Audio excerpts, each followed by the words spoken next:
E se eu te dissesse que várias das peças do seu iPhone foram fornecidas pela Samsung, um dos maiores concorrentes da Apple?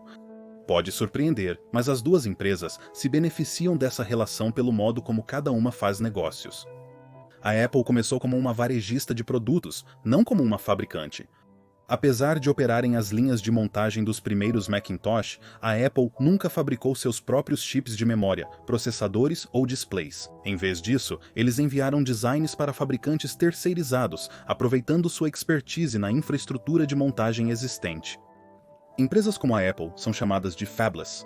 Elas projetam e vendem hardware, mas terceirizam a produção. Por exemplo, eles projetam o iPhone, mas a Foxconn o fabrica. Essa abordagem também se aplica a partes individuais. O chip A16 é projetado sob medida pela Apple, mas é fabricado pela Taiwan Semiconductor Manufacturing Company.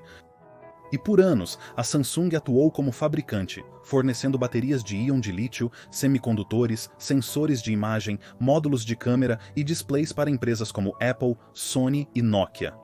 Isso ajudou a Samsung a se tornar mais bem-sucedida, embora o grande dinheiro estivesse em se tornar uma marca de consumo líder.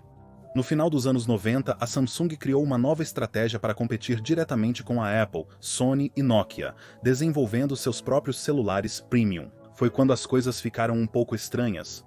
Pois depois que o iPhone foi revelado, a Samsung literalmente criou um manual detalhando cada aspecto do dispositivo que eles deveriam copiar para o seu próprio smartphone. Isso provocou um processo da Apple por violação de patente que eles eventualmente ganharam. Mas apesar da má relação entre eles, Apple e Samsung precisam um do outro. A Apple não tem muitos fornecedores de display para escolher. Eles tentaram diversificar comprando da LG e Beijing Oriental Electronics, mas essas empresas simplesmente não tinham a escalabilidade e consistência da Samsung.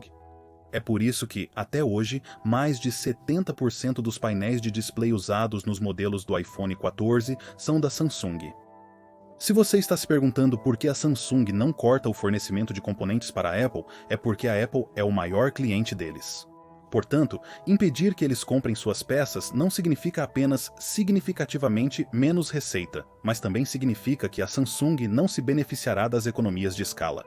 Os painéis usados nos dispositivos Galaxy da Samsung são subsidiados pelos grandes pedidos de compra de display da Apple. Apesar de não se gostarem, Apple e Samsung só se prejudicariam ao encerrar seu relacionamento comercial. Aqui é o Greg do Apple Explained. Obrigado por assistir até o fim e te vejo no próximo vídeo.